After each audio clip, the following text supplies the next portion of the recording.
The governor of Vologda region told his residents not to panic about fuel shortages. Then his car ran out of gas on the way home. He had to hitch a ride with the traffic police. That happened 1 hour after his public statement. This is Russia in July 2026. And that story is not the most important thing that happened this week. It is just the one that captures the moment most clearly. Welcome back. Today's video is about the Omsk refinery strike, what actually happened, what the damage actually is, and why this particular attack is qualitatively different from everything that came before it. Because there are things being said about Omsk that go beyond the verified facts, and the real story is damaging enough without the exaggerations. Let's start with what is confirmed. On July 6, 2026, Ukrainian Firepoint drones struck the Omsk oil refinery in western Siberia, approximately 2,700 kilometers from Ukrainian-held territory. Confirmed by Reuters, CNBC, the Moscow Times, Ukrainska Pravda, and the Omsk regional governor himself. The refinery is owned by Gazprom Neft. It is Russia's single largest oil refinery, with a design capacity exceeding 21 million metric tons of crude oil per year. Russia's top producer of gasoline, a critical node in fuel supply for Siberia. Before this attack, the last major Russian refinery that had never been struck. Now, here is what the damage actually is, because some accounts go further than the evidence supports.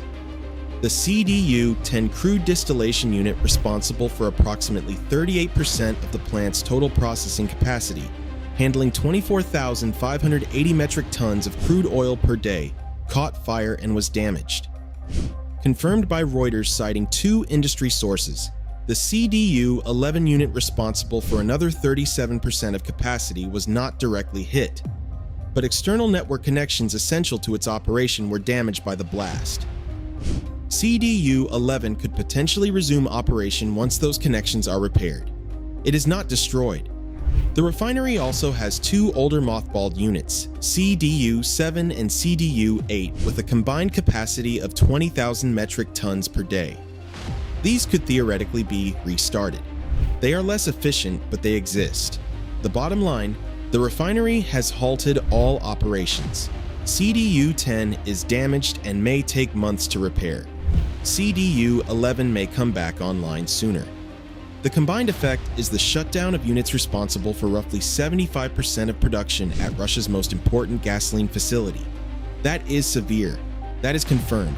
And that is where the verified story ends and where the strategic implications begin.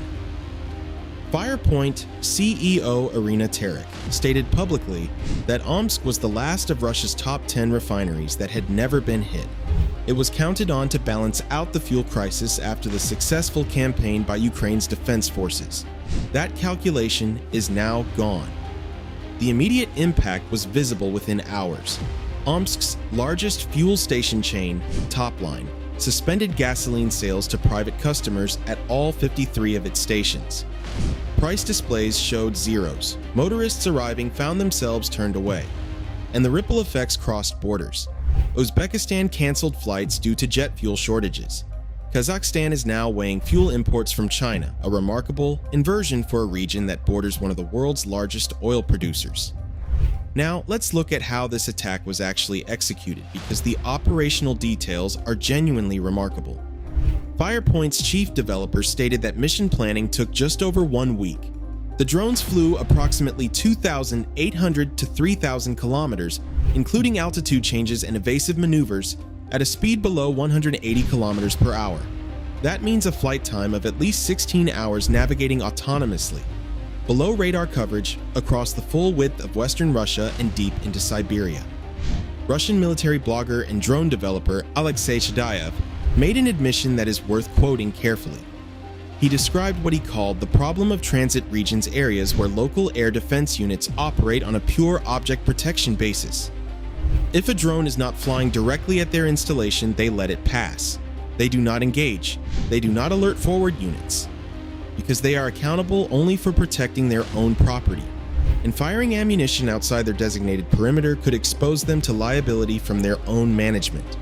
He concluded there was no meaningful air defense around the target, no surface-to-air missile launches observed, no active air defense systems detected, only small arms fire. The drones approached the facility nearly unopposed and struck sequentially. Russia did deploy its most advanced asset in a last-ditch attempt. Su-57 stealth fighters were scrambled over Omsk. According to OSINT analysis, the Su-57 shot down one drone. Satellite imagery shows at least 5 impact sites at the facility. One drone was intercepted, the rest got through. And there is one detail from footage of the attack that deserves specific attention.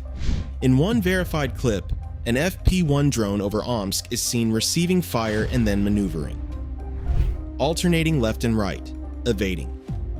Either the drone was being manually guided in that final phase, or it has software capable of autonomous evasive action when it detects incoming fire. Either capability would represent a significant leap beyond what Ukraine had publicly demonstrated before this strike. Now place this inside the broader picture of this week. In the same 72-hour window, Ukrainian drone forces struck more than 19 tankers in the Sea of Azov and the Kerch Strait vessels from Russia's Shadow Fleet attempting to carry fuel to Crimea. 3 consecutive nights of maritime strikes, at least one vessel abandoned. Crew evacuations reported simultaneously. 3 more refineries struck in Nizhnekamsk in Tatarstan, Ufa in Bashkortostan, and Saratov. 50 energy infrastructure nodes on Crimea neutralized since July 1st alone.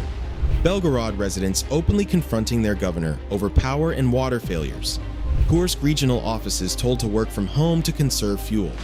Russia's largest gasoline producer is offline. Its shadow fleet is burning in the Azov. Its governors are running out of gas. And its air defenses, even its most advanced aircraft, could stop one drone out of a swarm of 8. Here is what Russian drone developer Chadayev's analysis reveals that most coverage misses. This is not primarily a technological failure. It is a structural one. Russia's air defense is not an integrated network. It is a collection of locally accountable asset protection units, each one responsible for its own perimeter, none coordinated to engage threats in transit between perimeters. And the size of Russia 11 time zones means the gaps between those perimeters are enormous. Ukraine found those gaps. It planned through them, and it flew 3,000 kilometers through them at under 180 kilometers per hour for 16 hours and arrived. The question Russia's military planners now face is not whether to fix this. It is whether it can be fixed at all with the resources, the time, and the industrial capacity available in the middle of a war economy running on fumes. And the structural vulnerability Chadayev described does not have a fast fix. Adding more air defense coverage to Russia's transit regions would require systems Russia is losing faster than it can replace. Ukraine has been destroying more than one air defense system per day since the beginning of 2026. The math of that exchange does not favor Russia. More territory to protect, fewer assets to protect it with, longer gaps for drones to fly through. The governor of Vologda told people not to panic. Then his car ran out of gas. One drone brought Omsk down. The rest are already being built.